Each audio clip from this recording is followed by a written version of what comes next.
Hello students. In today's module we'll be studying about the second chapter of 11th class, that is biological classification. Now we all are aware about this term, that what is classification and why it is important. We have read this thing in our chapter 1. Now students, in Linnaeus time a two kingdom system of classification with Plantae and Animalia kingdom was developed that included all plants and animals respectively. Now this system was used till very recently. This system did not distinguish between the eukaryotes and prokaryotes, unicellular and multicellular organisms, and photosynthetic, that is green algae, and non-photosynthetic blue fungi organisms. Now students, classification of organism into plants and animals was easily done and was easy to understand, but a large number of organisms did not fall into either category. Hence, the two kingdom classification used for a long time was found inadequate. A need was also felt for including, besides morphology, other characteristics like cell structure, nature of wall, mode of nutrition, habitat, methods of reproduction, and evolutionary relationships.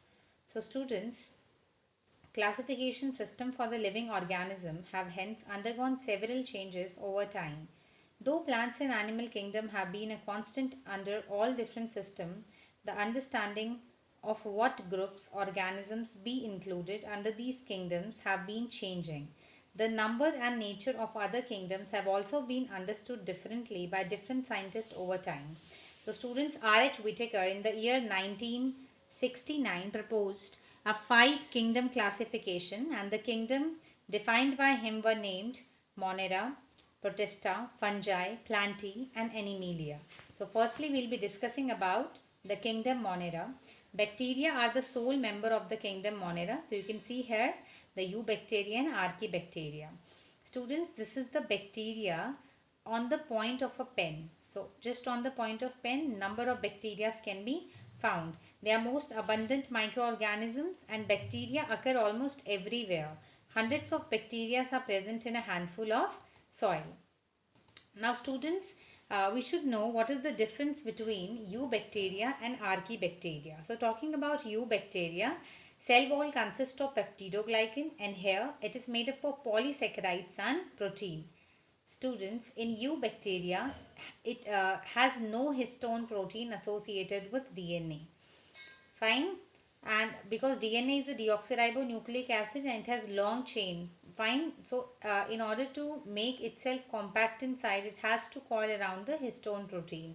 Talking about Archaeobacteria, the histone protein is associated with DNA in the case of Archaebacteria. Students, in case of Eubacteria, small and simple RNA polymerase is present. But talking about Archaebacteria, it is much more complex. And in Eubacteria, the membrane bound organelles, basically they are absent, and in case of Archaebacteria they are present. And the last one we have is in Eubacteria, it has no nuclear envelope. But talking about this Archaebacteria, it has also no nuclear envelope. Now students, what are the types of Archaebacteria? Archaebacteria can be classified into 3 categories on the basis of home environments. First one we have is methanogen, then we have thermoacidophiles, and last one is halophiles. So moving on to the first one, that is methanogen. Now students, these are the methane producing bacteria. These bacteria convert carbon dioxide of swampy areas into methane. These bacteria converts the organic substance present in cow dung into methane by the process of fermentation, or we can say by the fermenter that is known as Gobar gas fermenters. Example students, Methanococcus. They are also present in the rumen of cattle, where it digests the cellulose by fermentation and convert it into methane. For example, Ruminococcus. These are the bacteria students.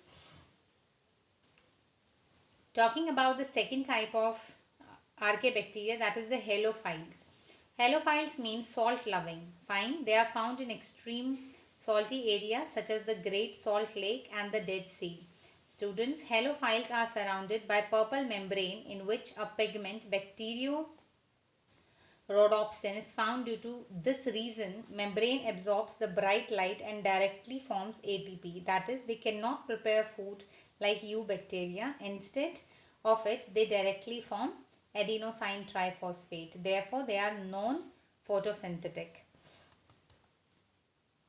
Moving on to the next one, that is thermoacidophiles, which means they are heat and acid loving, where thermo means heat and acido means acid.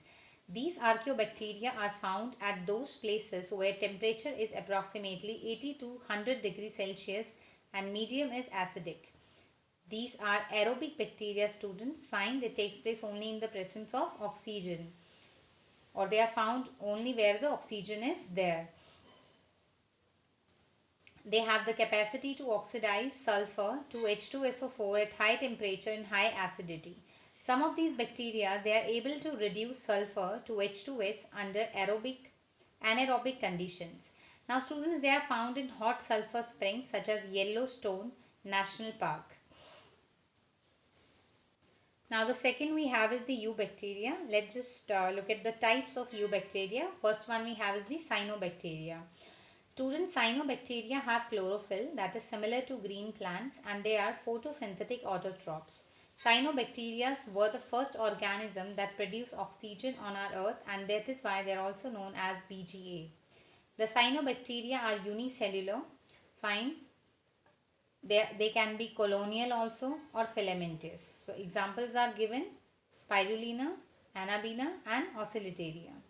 Now students, they may be freshwater or marine. Some of these organisms can fix nitrogen in specialized cells called heterocysts. So you can see here in the diagram. Fine.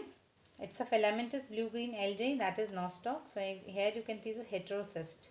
So they can fix atmospheric nitrogen with the help of these cells. Fine. Now students, chemosynthetic autotrophic. These are known photosynthetic autotrophs. They use chemical energy instead of light energy for food synthesis. Here chemo means chemical. Fine. Now chemical energy is obtained from oxidation of chemical compounds. Photolysis of water does not take place here. So hydrogen is received from other sources like inorganic sulfur compounds H2S, or organic compounds like we have amino acids or fatty acids. Example is sulfur producing bacteria. This was all about chemosynthetic autotrophic. Talking about the heterotrophic bacteria, these are the most abundant in nature. Many of them have a significant impact on human affairs. They are helpful in making curd from milk, production of antibiotics, fixing nitrogen in leguminous plant, etc. Some are pathogens causing damage to human beings, crop, farm animals and pets. Cholera disease caused by different bacteria. The last one we have is the mycoplasm. They are organisms that completely lack a cell wall. These are the smallest living cells known and can survive without oxygen also, students. Now many mycoplasm, they are pathogenic in animals and plants.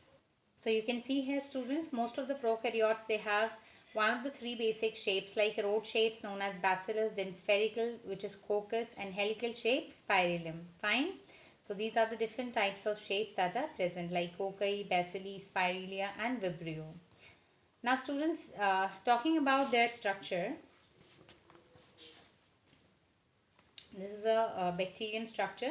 So where the DNA is circular and DNA combined with known histone protein is known as nucleoid. This thing you have already read in your class 9 standard, because in prokaryotic we say the nuclear material is present as nucleoid. Now it is equivalent to 1 chromosomes. Besides nuclear DNA, in some bacteria extra chromosomal DNA are also present, which is known as plasmid. In prokaryotic, ribosomes are of 70S type. Fine, 70S type. There are three types of plasmid, students: R factor, F factor and cholinsynergenic factor. So talking about the F factor, or it is also known as fertility factor, students, it is responsible for transfer of genetic material. Talking about R factor or resistance factor, it provides resistance against drugs. And the last one is cholinsynergenic factor. It produces cholicynins, which kills other bacteria. So this was all about the bacteria and the kingdom Monera. Thank you, students.